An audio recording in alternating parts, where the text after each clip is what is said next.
Salam sejahtera Malaysia, denyut nadi suara rakyat bergema di channel ini. Apa kabar tuan-tuan dan puan-puan yang dihormati sekalian? Apa sudah cerita dengan Muhyiddin Yassin punya menantu? Kenapa Muhyiddin Yassin tidak dapat pujuk menantu dia untuk baliklah, kesian isteri hang. Kesian isteri hang, kesian isteri kamu, kesian isteri kamu duduk dekat rumah, kamu sudah larikan diri ke luar negara. Baliklah Malaysia. Kalau kamu berani, baliklah Malaysia. Balik Malaysia, hadapilah pertuduhan, hadapilah segala undang-undang. Berani kerana benar, takut kerana salah.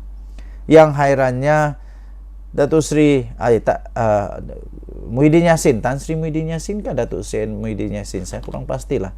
Cuba kamu komen sikit, saya lupa ingatan sudah. Datuk Seri Muhyiddin Yassin atau Tan Sri Muhyiddin Yassin? Apa-apa ajalah. Apa-apa saja, tapi yang betulnya ialah Muhyiddin Yassin. Muhyiddin Yassin bekas Perdana Menteri. Ada kuasa, boleh kawal beribu-ribu, berjuta-juta orang di Malaysia. Boleh kawal beratus-ratus ribu orang di dalam Bersatu. Boleh kawal orang macam-macam pangkat di dalam Bersatu. Tapi untuk seorang menantunya saja dia tak boleh kawal, kesian. Hairan juga kan? Hairan juga Perdana Menteri. Hairan juga dia Presiden Bersatu. Dia juga pengerusi Perikatan Nasional. Dia boleh kawal ramai orang. Tapi yang dia tak boleh kawal menantunya. Dia tak boleh kawal menantunya untuk balik Malaysia. Dengar kata polis sebenarnya, Interpol sebenarnya sudah ada pembayang-pembayang, sudah ada clue-clue, ada clue-clue. Ingat, sepandai-pandai tupai melompat, akhirnya jatuh ke tanah juga. Itu pasti tu. Sepandai-pandai tupai melompat, akhirnya jatuh ke tanah juga. Setera-tera orang lari, akhirnya dia akan buat silap juga. Dan akhirnya dia jatuh juga. Dan pasti ini yang nombor satu. Nombor satu, kebenaran pasti akan menang. Kebenaran pasti akan menang. Macam mana kita goreng basuh sembunyi pun, tapi kebenaran pasti akan ketahuan juga. Okey, pasti akan timbul juga kebenaran. Macam mana pun kebenaran pasti akan menang. Itu nombor satu. Nombor dua, Tuhan tak akan bela orang yang salah. Mana mungkin Tuhan membela orang yang salah. Orang yang bersalah tidak akan dibela oleh Tuhan. Tak akan ditolong oleh Tuhan. Tak akan punyalah. Nampak seperti ditolong ya di dunia. Tapi di akhirat engkau jawablah sendiri. Ketiga, orang yang bersetongkol. Begitu kah? Orang yang bersubahat. Orang yang bersubahat, pada hemat saya tak tahulah, saya bukan ahli agama, bukan. Tapi orang yang bersubahat pada hemat saya itu, dia pun ada share juga dalam dosanya. Apa pendapat kamu? Dia ada share juga dalam dosanya. Dia ada share juga di dalam dia punya perbuatan. Apalagi kalau dia cuba untuk sembunyikan pula kebenaran. Apalagi kalau dia cuba untuk sembunyikan sesuatu. Atau ada dia membela orang yang salah. Lagilah. Okey, jadi saya fikir lambat laun menantu Muhyiddin ini akan ketahuan juga di mana, dan akan dapat juga dibawa balik ke Malaysia untuk disiasat. Dan Muhyiddin tak perlulah risau. Kalau Muhyiddin tak ada kena-mengena dengan kesalahan apa semua, tak payah risau. Ya, tak payah risau. Kerana kerajaan sekarang ini bukan kerajaan yang cuba untuk merosakkan seseorang, tetapi kerajaan sekarang menegakkan kebenaran, keadilan.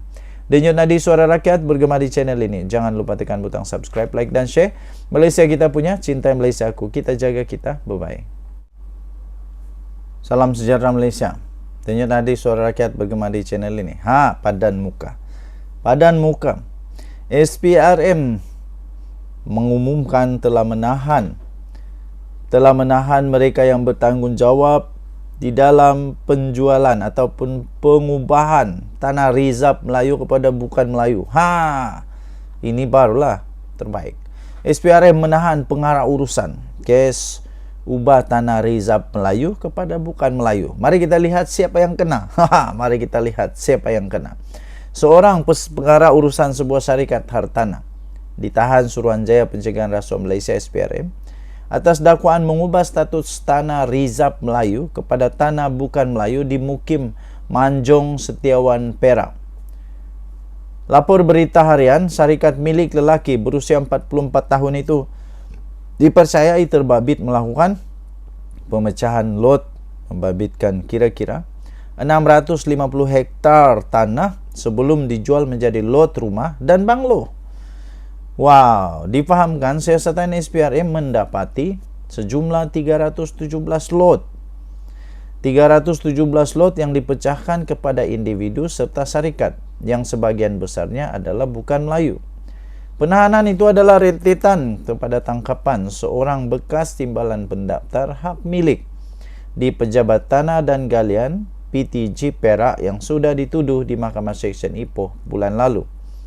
Lapor portal itu memetik sumber, syarikat tersebut disyaki membayar rasuah kepada kaki tangan kerajaan untuk mengubah tanah rizab Melayu kepada bukan Melayu di Setiawan. Selepas pengubahan status tanah itu, ia dipecahkan lot untuk pelbagai kegunaan seperti lot kediaman dan dijual kepada bukan Melayu untuk dijadikan hartanah mereka. SPRM setakat ini dapat mengesan sejumlah 317 pecahan hak milik atau lot daripada 650 hektar tanah rizab Melayu yang ditukar hak milik itu, katanya.